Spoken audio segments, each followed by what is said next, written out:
Madrasah pertama buat anak sebelum dia keluar itu orang tua. Karena di luar rumah butuh kecerewetan 1000 cerewet. Apa yang menyebabkan iman seseorang ini naik dan turun? Kenapa sekarang orang semakin mudah galau? Karena sekarang orang ini komunikasinya searah. Jadi jin setan ini tetangga-tetangga kita aja. Kalau kita lebih kuat ya sananya lari, kalau sananya lebih kuat kita yang lari gitu aja. Jadi kita bisa ngeganggu setan ya? Bisa ganggu setan, Oh, bisa. bisa ya? Al-imanu yazidu wa yanqus. Jadi kadang tambah, kadang kurang atau naik turun. Jadi nggak ada istilah iman itu habis, itu nggak ada. Jadi inilah kelebihannya, iman itu nggak habis, nggak hilang, tapi hanya naik turun. Makanya ketika orang sudah beriman tidak boleh dikatakan imanmu hilang. Jadi tidak bisa kemudian kita menghukumi orang bahwa imannya sudah hilang, sudah bukan Islam, sudah musyrik, sudah kafir. Karena iman itu hanya dihukumi naik dan turun. Dan iman itu kan kepercayaan. Kepercayaan menghasilkan kepatuhan. Nah, kepercayaan dan kepatuhan itu memang lumrahnya dari dulu naik dan turun karena iman itu ada di hati. Nah, hati itu sebutannya kolbun, bolak-balik. Jadi bahasanya bolak-balik, makanya bahasanya kolbun. Makanya ya muqallibal qulub, wahai zat yang membolak-balik hati ini, sabit qalbi ala dinik, tetapkanlah aku pada agamamu. Jadi sebenarnya itu sesuatu yang biasa, normal. Karena iman itu masalah keyakinan dan kepercayaan. Jadi memang bahasanya adalah naik dan turun. Tapi dengan bahasa itu adalah satu kebahagiaan buat kita bahwa iman itu tidak hilang. Hanya disifati naik dan turun, tambah dan kurang. Maka tidak boleh mengatakan bahwa imanmu hilang. Imanmu tidak ada, kamu pencuri, imanmu hilang. Nggak bisa.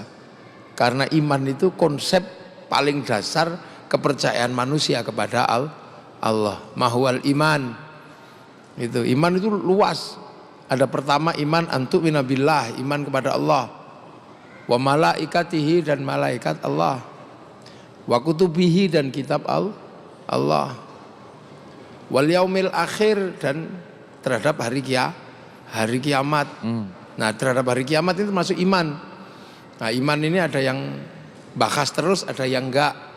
Ada yang bahas Dajjal setiap hari, ada yang bahas Ya'juj Ma'juj setiap hari, ada yang selalu mengatakan awas tanggal 15 bulan Ramadan hari Jumat akan ada asteroid nabrak bumi. Akhirnya banyak yang takut, jual harta bendanya diserahkan sama panitia hari kiamat. Terus nggak jadi. Nah itu terus kemudian orang yang nggak membicarakan kiamat disebut tidak beriman karena tidak percaya. Bukannya nggak percaya, kiai itu ada yang memang nggak bahas kiamat terlalu detail. Ketika ditanya kenapa kiai nggak ikut rame-rame bahas kiamat, karena kiamat itu bareng-bareng aja kok dibahas gitu. Nah, kiamat itu kalau sendirian itu baru dibahas.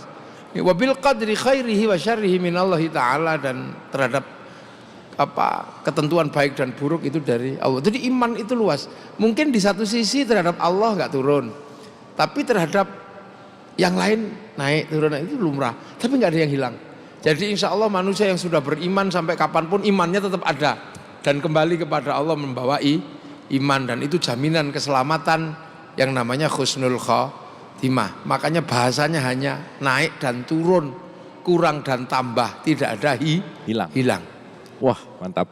Terima kasih Gus. Dan tadi di antara iman-iman nggak ada kan beriman kepada sosial media, nggak ada ya Gus? Nggak ada.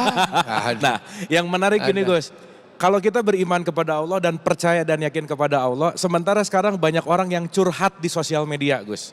Curhat nih, ya dikit-dikit curhat. Apakah ketika dia curhat membuka aib lagi, apakah dia itu lagi imannya turun? Gimana tuh Gus menanggapinya? Waduh, nggak bisa ya disebut iman turun dan naik gara-gara curhat di medsos gitu kan. Hanya karena memang medsos ini sehari ini sudah mewakili wajah manusia. Jadi wajah manusia itu terwakili sekarang paling banyak adalah medsos. Ya itu sesuatu yang memang harus dilewati dalam proses kehidupan ini. Kalau dulu berkata itu lumrahnya adalah dengan kata-kata, maka ketika hari ini lumrahnya berkata-kata dengan huruf dan kalimat yang ada di medsos, maka kedudukan kalimat dan huruf itu sama dengan kedudukan kata-kata. Dulu orang berjanji itu dengan tulisan-tulisan dengan materai. Sekarang lumrahnya orang berjanji bisa dituangkan di dalam kesepakatan foto. Maka foto itu kedudukannya sama dengan kedudukan materai. Maka ketika kemudian dulu orang nengok orang mandi di sungai itu berdosa. Tapi sekarang tidak perlu ke sungai, cukup lihat di medsos. Maka kebiasaan itu sama dosanya dengan ketika melihat di sungai. Dulu loh, jadi medsos ini sudah menjadi kebiasaan manusia. Makanya orang di medsos juga bisa dihukum. Artinya apa? Bahwa medsos ini sudah menjadi hukum. Maka kalau yang analog itu dosa, maka yang digital juga dosa. Jangan dikatakan yang analog ini dosa terus yang digital tidak dosa. Makanya ini sekarang, makanya dulu pernikahan itu harus ketemu. Sekarang lewat video call jadi. Jadi pasrah pernikahan saya terima nikahnya dari orang tua lewat video call, lewat FaceTime bisa. Maka kemudian adat ini sudah menjadi hukum. Makanya ketika curhat di medsos, apakah ini juga mewakili curhatan kepada Tuhan? Ya hari ini manusia curhatnya kepada medsos. Kalau dulu orang Yahudi curhatnya di tembok ratapan, kan? Lah mungkin karena teknologi ini dulu yang buat oleh orang Yahudi, maka kemudian tempat curhat namanya window atau tembok, ya wall kan, tembok ratapan itu. Oke. Jadi teknologi ini kan dulu yang buat memang orang-orang Yahudi dengan pola pikir tentang tentang tembok gitu ya, maka kemudian nulis di wall atau nulis di ini. Nah itu sebenarnya adalah bagian dari tembok. Jadi meratap, tapi apakah kemudian itu terus tidak boleh karena itu Yahudi? Ya enggak begitu pemahamannya. Karena sistem itu bisa dipakai oleh siapapun dan semua orang punya haknya untuk pakai sesuai dengan kadar kebutuhannya masing-masing gitu ya. Oke, terima kasih Gus, terima kasih. Dan jadi ingat di dalam satu konteks ayat Al-Quran tuh ada kata-kata bahwa musuh manusia yang nyata itu adalah setan gitu Gus. Ya. Kita bicara setan nih. Ya. Dan menariknya ketika tadi berbicara iman yang turun, itu dalam tanda petik apakah ada kontribusi godaan setan. Jadi sebetulnya ketika setan menjadi musuh manusia itu seperti apa sih Gus penjelasannya? Ya orang nggak mandi, terus kemudian kurapan. Apakah ada korelasi antara kurap dan orang tidak mandi?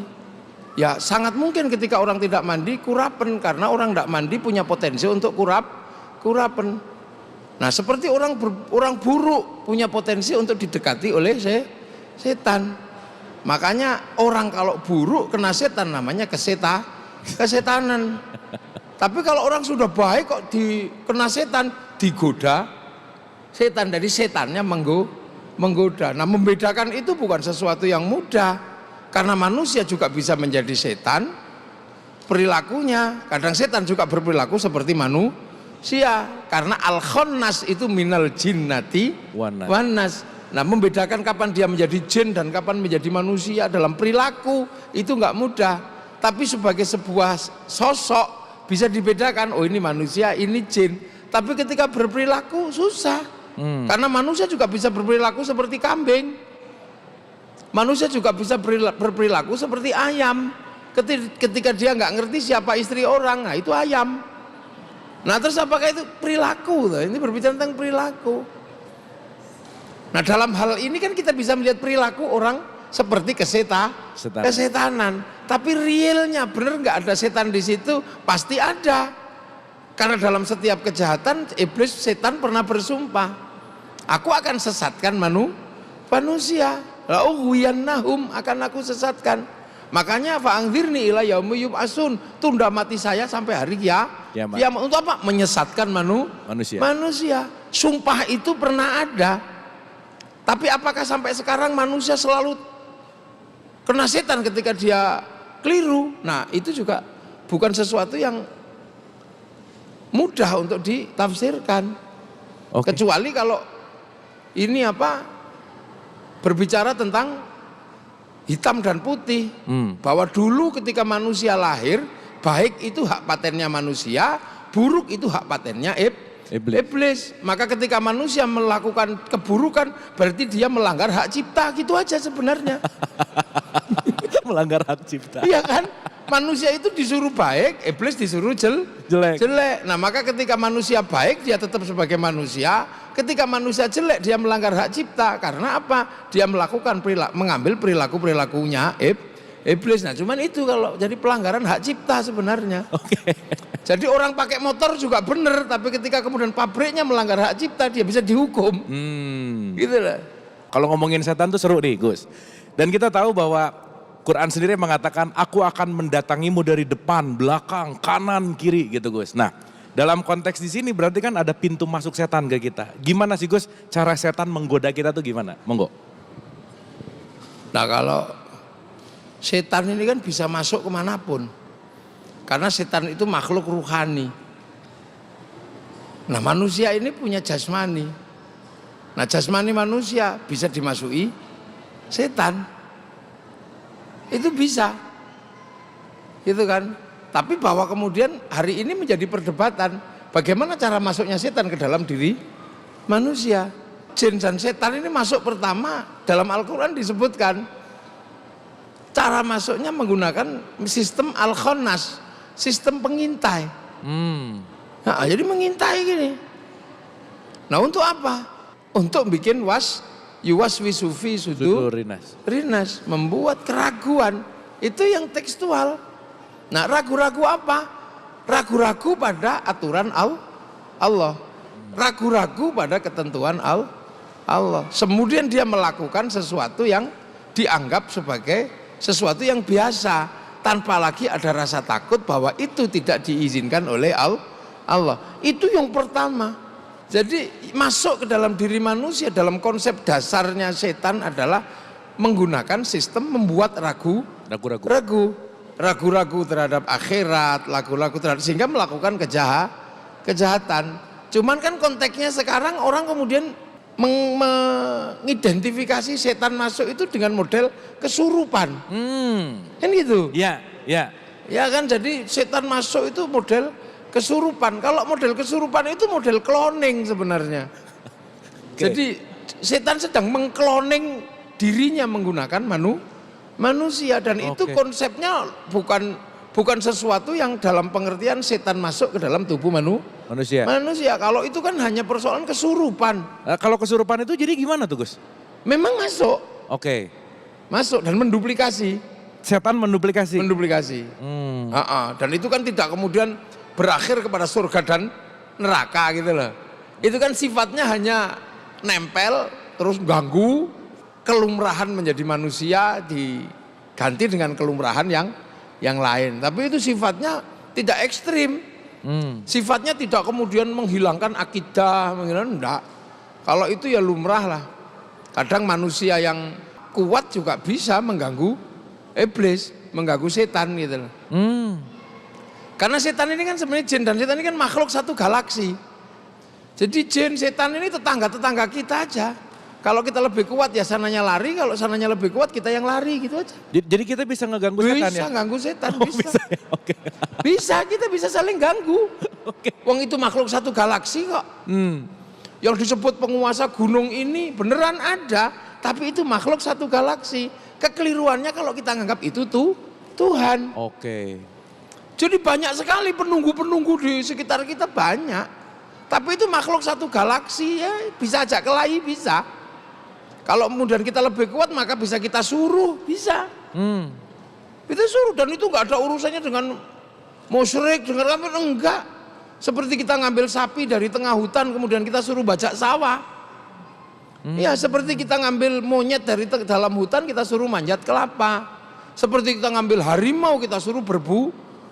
Jadi sebenarnya itu biasa aja, dunia yang biasa. Makanya karena makhluk satu galaksi, Nabi Sulaiman juga bisa nyuruh bangun masjid, bangun apa gitu. Nah, Pak Erik kok nggak bisa nyuruh jin ya, nyuruh tukang. Kayaknya Pak Erik harus belajar ya. Iya, itu biasa aja sebenarnya. Itu sama.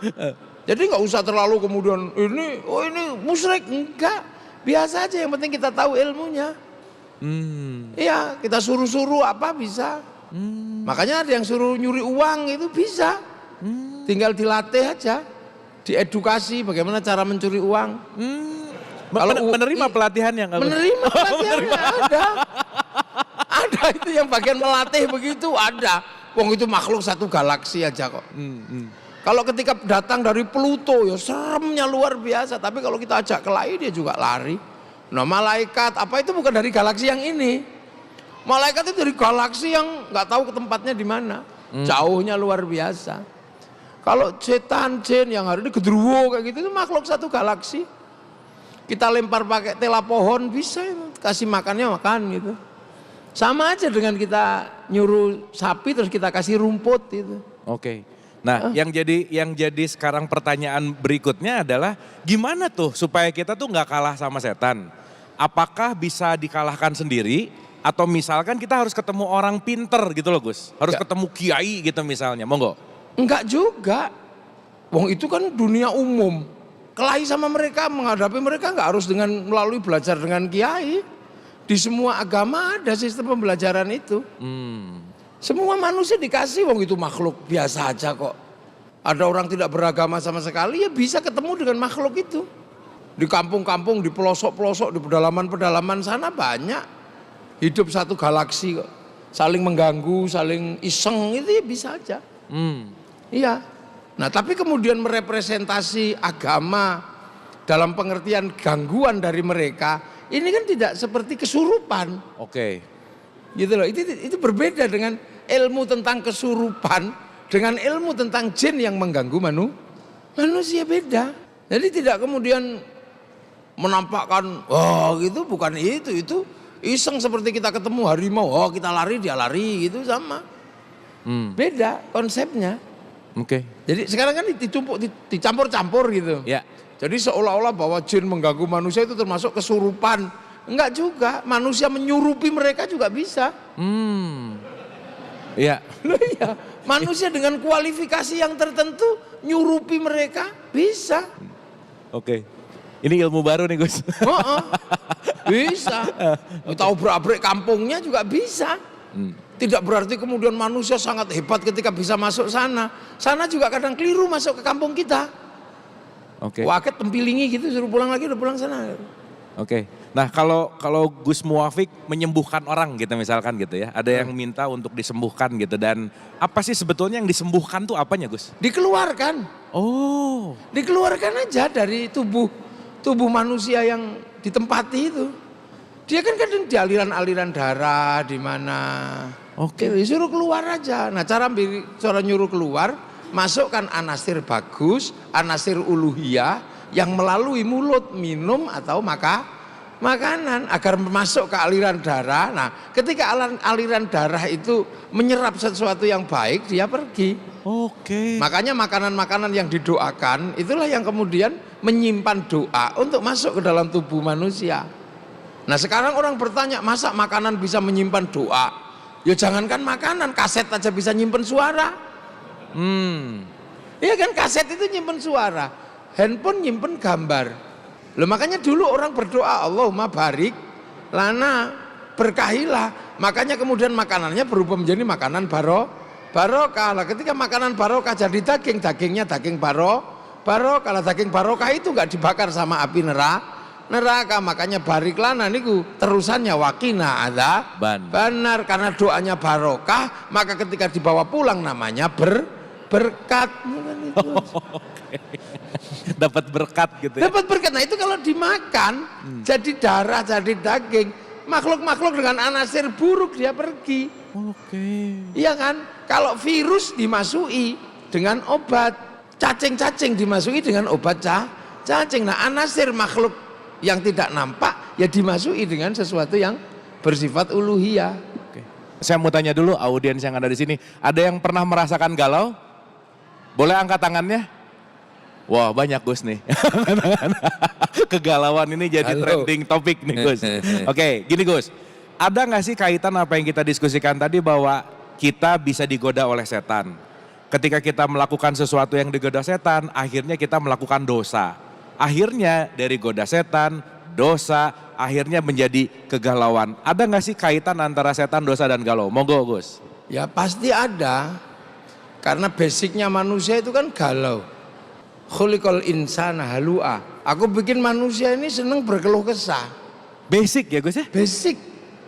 Basically manusia itu memang tukang keluh kesah. Nah terus hubungannya apa dengan setan? Setan masuk gitu. Keluh kesah itu menghasilkan keraguan.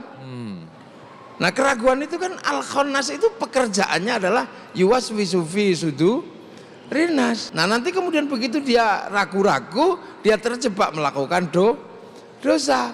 Begitu dosa diingatkan baik. Tapi begitu diingatkan baik, al-khannas juga bisa bermain di situ. Wah kamu ini orang buruk, iya aku memang orang buruk. Akhirnya malah dia tidak pernah melakukan kebaikan karena selalu merasa diri terburuk. Kalau sudah terjebak di dalam al-khannas, kalau ini nekat aja. Dan al-khannas itu iseng kadang. Al-khannas itu gimana Gus? Mengintai, jadi masuk ke dalam diri manusia. Itu menghasilkan keraguan-raguan, makanya menggoda ragu-ragu, terus ragu-ragu. Itu. Nah orang nanti lama-lama juga akan ragu-ragu. Dari awal yang baik, belum tentu kemudian dia akan menghasilkan sesuatu yang terus baik. Ragu-ragu, bener nggak amal ini diterima atau tidak, diterima atau tidak. Maka kemudian dia nyari yang pasti diterima, yang hanya ada di dalam Quran Sunnah. Ini pasti diterima. Akhirnya kemudian oh berarti yang tidak berdasarkan Quran Sunnah pasti tidak diterima. Oh berarti ini pelaku bid'ah, berarti harus dihabisi, akhirnya dibom. Gitu kan? Bisa ke situ juga. Iya. Itu satu contoh. Iya. Kotor itu bisa membuat wudhu tidak sah. Sementara kotor itu tidak terlihat. Hati-hati dengan sesuatu yang najis, kamu bisa wudhumu tidak sah. Itu kalau di pondok menghasilkan orang wudhu 10 jam gak selesai. Nawa itu wudhu nawa itu. Ini gak selesai. Sholat juga sama. Kamu yang khusyuk. Kalau kamu berpikir yang lain maka sholatmu tidak khusyuk. Sholat tidak khusyuk pasti tidak diterima. Terus tiba-tiba orang pengen khusyuk. Menghilangkan pikiran selain Allah. Bagaimana menghilangkan pikiran selain Allah? Wong pada Allah aja belum pernah ketemu. Loh akhirnya usolli. Waduh, masih mikir utang, enggak jadi. Usolli, masih mikir anak, usolli. Itu ada di pondok itu. Sholat sampai 10 jam sampai 5 waktu enggak terjadi sholat karena ragu-ragu usolli. Allah itu ada. Nah, jadi itu bisa pisau bermata dua, kadang hadirnya baik, buruk gitu masuk. Oke. Gitu loh. Makanya penampakan al-khannas itu macam-macam. Kalau kiai tiba-tiba didatangi oleh perempuan yang memang secara fisik bentuknya sudah aneh gitu, langsung connect, ini paling juga orang jelek gitu kan. Udah malah berhenti. Tapi kalau yang datang rapi, bajunya bagus, jilbabnya bagus, lirik-lirik juga. Makanya nggak mungkin al-khannas itu mendatangkan yang aneh, yang jelek itu. Lebih baik datangkan yang bagus. Tapi dari yang bagus lirik-lirik juga. Akhirnya nikah-nikah juga, rumah tangganya rusak-rusak juga. Ya kan? Jadi Pak Erik hati-hati. Itu kalau yang datang ke Pak Erik langsung celananya segini, tatonya segini, mungkin langsung refleks. Itu enggak lah, enggak gitu . Tapi begitu yang datang itu cantik, rapi gitu, lirik-lirik juga. Tapi kalau itu diambil juga, rumah tangga rusak juga. Nah itulah. Itu jago itu. Oke. Makanya ada yang mengatakan itu mekanisme iblis itu ya begitu. Mekanisme iblis. Iblis engineering gitu. Sistem manajemen iblis. Oke Gus, ini menarik dah. Ini juga banyak pertanyaan tentang gini Gus. Apa sih yang membuat orang mudah galau? Kok sekarang tuh kayak yang rapuh gitu Gus, dikit-dikit galau gitu. Monggo. Kenapa sekarang orang semakin mudah galau? Karena sekarang orang ini komunikasinya searah. Iya kan, karena nggak punya temen. Karena hampir seluruh sistem sosial ini kan diambil alih oleh smartphone. Ya. Ini diambil alih ini semua.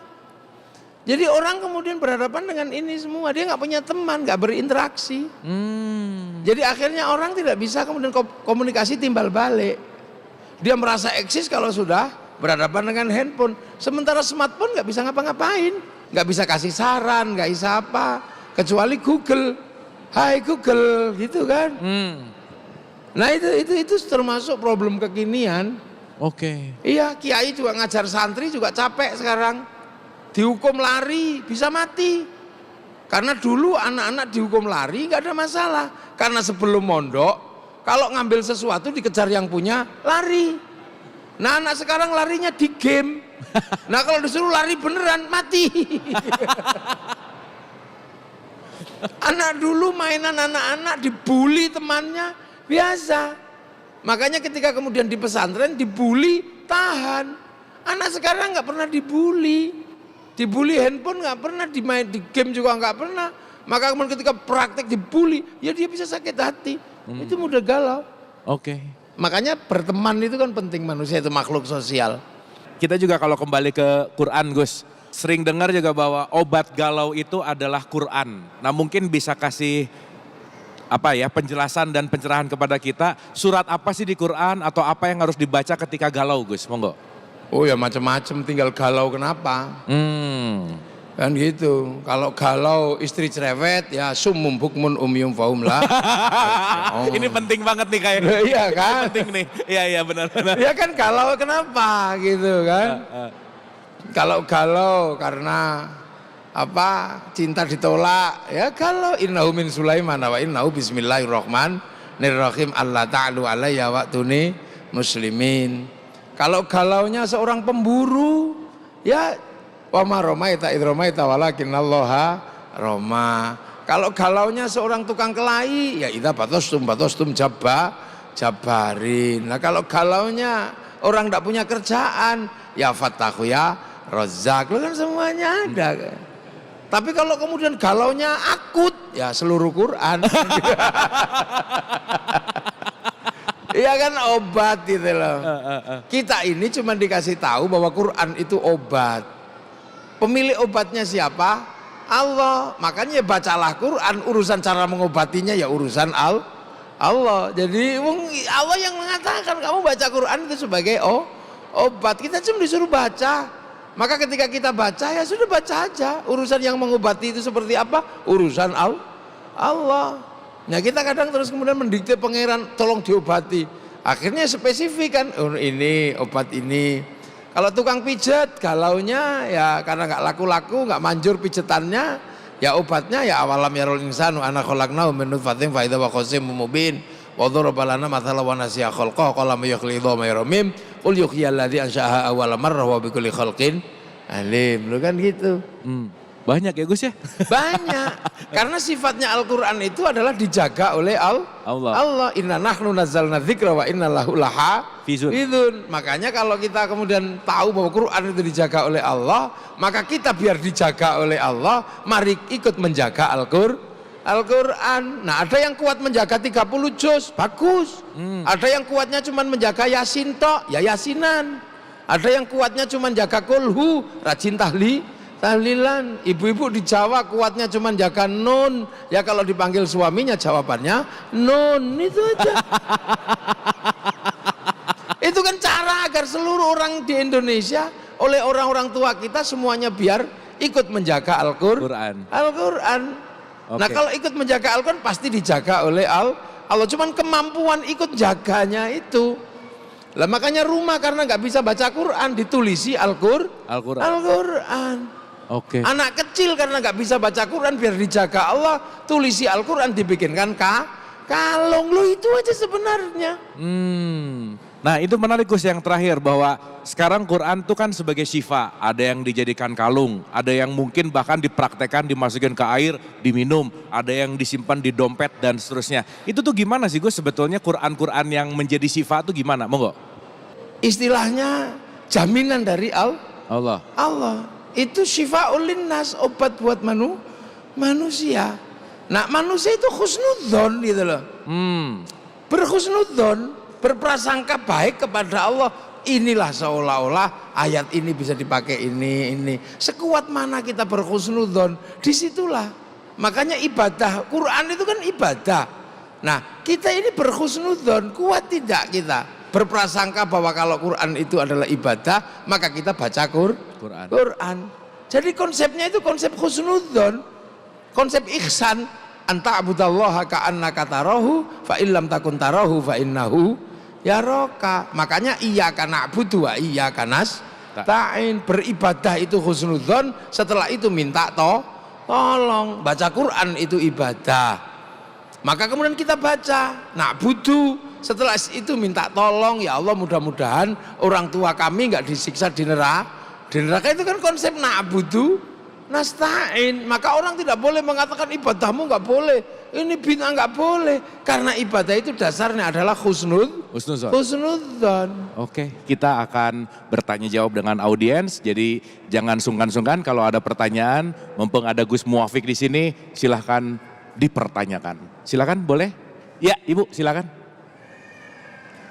Bismillahirrahmanirrahim. Assalamualaikum warahmatullahi wabarakatuh. Waalaikumsalam warahmatullahi wabarakatuh. Nama saya Ibu Rania. Saya mau bertanya Pak Kiai, bagaimana caranya menghadapi anak-anak zaman sekarang? Kalau disuruh itu sekarang banyak jawabannya. Terutama apalagi kadang-kadang disuruh ibadah pun susah. Itu saja Pak Kiai. Wassalamualaikum warahmatullahi wabarakatuh. Wah, terima kasih Bu. Ini kayaknya pertanyaan banyak ibu-ibu di sini gitu ya. Gimana nyuruh anaknya, sekarang anaknya banyak nggak mau dengar, Gus. Monggo. Ya, harus begitu. Harus nggak mau dengar maksudnya? Loh ya begitu. Orang tua itu madrasah pertama, madrasatul ula. Madrasah pertama buat anak sebelum dia keluar itu orang tua. Maka orang tua harus siap menjadi partner agar anak ketika di luar rumah itu survive. Jadi jangan pernah mengeluh ketika punya anak cerewet, karena di luar rumah butuh kecerewetan 1000 cerewet. Kalau tidak dilatih di dalam rumah tangga, begitu di luar dia kalah sama teman-temannya, gitu. Anak ini butuh dilatih, butuh sparring partner. Sparring partner tanpa melukai dan tanpa menyakiti, tanpa terlukai, itu ya orang tua. Makanya orang tua harus siap berdebat dengan anak, siap dicereweti, berdebat, itu harus siap. Jangan kemudian anak disuruh nurut itu, nanti sampean capek menjadi orang tua.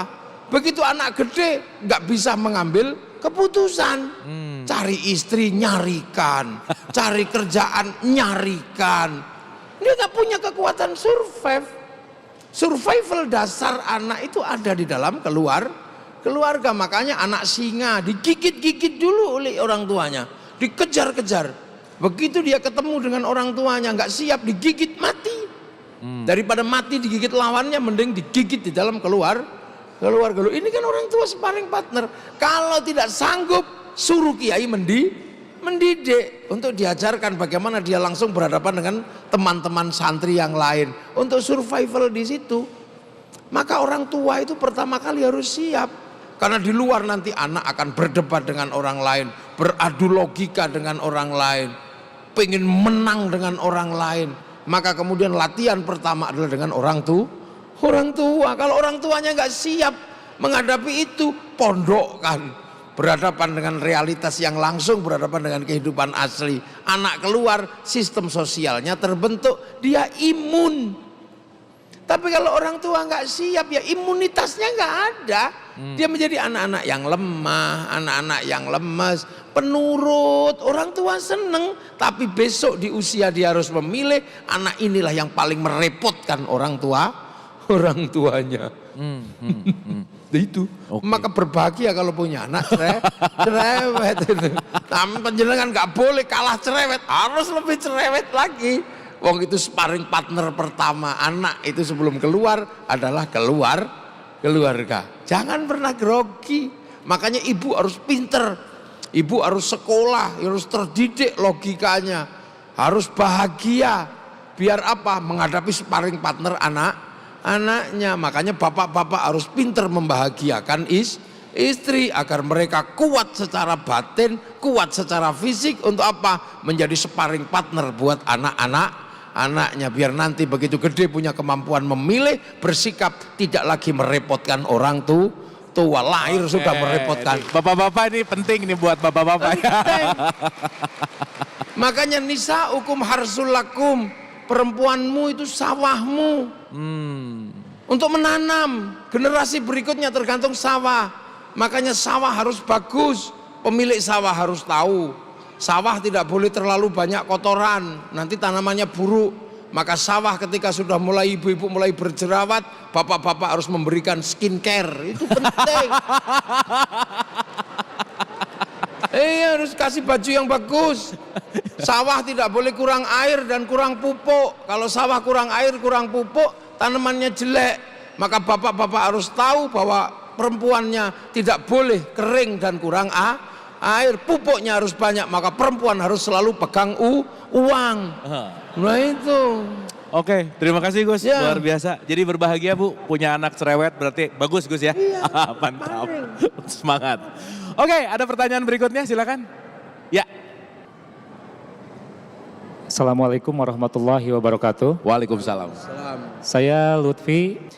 Gus, izin bertanya. Saya sekarang sedang ada di fase mencari jati diri, Gus. Nah, mohon tipsnya bagaimana saya bisa mengetahui apa yang saya lakukan dan apa yang saya pilih itu benar, tepat gitu, Gus. Satu sisi saya tuh galau, saya bisa nggak sih diterima di lingkungan pertemanan, di lingkungan pekerjaan saya gitu, Gus. Terima kasih. Baik, Waalaikumsalam warahmatullahi terima kasih. Bagus banget pertanyaannya. Jadi teringat dengan statement man arafah nafsah faqad arafah robah, Gus. Siapa mengenal dirinya, mengenal Tuhannya, dan tadi pertanyaan berkaitan dengan pencarian jati diri gitu. Nah, indikator mencari jati diri yang udah tepat itu seperti apa gitu? Monggo, Gus. Jadi fasenya berubah-ubah. Jati diri itu fasenya berubah-ubah. Kalau anak-anak jati dirinya yang penting bisa main, udah. Dia merasa eksis kalau sudah bisa bermain. Kalau jati dirinya anak remaja, ya dia merasa bangga, merasa jati dirinya ketemu kalau punya pacar paling cantik dari satu lingkungan. Nah, kalau kemudian orang yang sudah berumah tangga, jati dirinya adalah seorang bapak. Bagaimana dia bisa menghidupi, bisa apa? Setelah itu geser. Jati diri apa? Merasa kemudian harus menyiapkan bekal kembali kepada Allah. Nah, saat itu makanya kalau di dalam tradisi di Jawa itu ada tembang. Tembang pertama namanya Mas Kumambang kelahiran. Ya kan? Setelah itu si Mijil lahir. Jati dirinya kelahiran. Habis itu si Kinanti jadi anak-anak yang harus disangoni kanti agomo, kanti akhlak. Setelah itu Sinom jadi anak muda. Habis itu Asmorondono. Jadi manusia itu fasenya berubah-ubah. Oke. Jadi jati diri itu tidak statis. Kalau sejatinya diri yang sesungguhnya ya innalillahi wa inna ilaihi rojiun itu sejatinya gitu kan. Tapi sebelum rojiun itu ya macam-macam fasenya. Kan gitu. Ada fase bagaimana dia berbuah, maka dia pengen berbuah yang paling baik. Khairun nas anfa'uhum linnas. Bagaimana manusia itu yang terbaik, bermanfaat buat orang. Nah, kalau sudah setelah itu ya bagaimana tenang menghadapi menuju terakhir, ya ayyatuhan nafsul mutmainnah. Nah, itu fasenya kan beda. Anak kecil suruh mikir nafsul mutmainnah ya bubar. Nggak jadi. Jadi dia tidak stabil, dia tidak berhenti di satu tempat kemudian terus itu enggak. Kalau yang terus itu statis, jati dirinya batu, itu statis. Terus itu jati dirinya yaitu batu. Kambing mungkin. Manusia enggak, fase ini Dinamis fase, ya? Dinamisnya luar biasa. Kadang jati dirinya kembali ke jati diri anak. Ketika kapan? Ketika ketemu istri tiba-tiba kolokan, gitu kan anak. Tiba-tiba dikit aja tersinggung, dikit apa ini, tiba-tiba lo ya kan. Lo makanya ketika Datang manusia itu dengan sangat lemah. Dhofan, apes apes itu lemah. Oke. Setelah itu kuat, setelah itu lemes lagi. Oke. Nah, ya begitu. Nah, itu jadi diri manusia. Jadi diri yang paling utama adalah ketika kembali ke sana dengan nafsul mutmainnah, hidup bersama jalan ketenangan. Karena apa? Berada di jalan Allah Subhanahu wa ta'ala. Itu intinya, tapi proses hidupnya. Nah, untuk menuju ke sana gampang. Kan gampang. Syahadat ya sudah kan, syahadat. Sholat ya sudah, zakat sudah, puasa ya sudah, haji ya sudah. Kalau itu sudah, ya sudah. Gak usah mikir seperti orang bersemedi itu harus tenang, itu enggak. Sholat yang penting udah dijalankan, ya sudah. Zuhur 4, kalau capek ya diringkas karena perjalanan. Dirangkep, kalau masih kurang ringkes ya diringkes lagi, namanya qosor. Gitu. Yang tidak boleh diringkes cuma syahadat. Oke. Zakat kalau punya, kalau nggak punya dizakati. Enak kan? Puasa ya kalau kuat, kalau nggak kuat ya famangkana minkum maridun aw ala safarin. Haji kalau mampu, kalau enggak ya nggak apa-apa. Wong manis tato'a ilaihi sabila. Yang tidak boleh hilang itu apa? Asyhadu an la ilaha illallah wa asyhadu anna muhammadar rasulullah. Itu. Mantap Gus, terima kasih. Boleh tepuk tangan untuk Gus Muwafiq, alhamdulillah.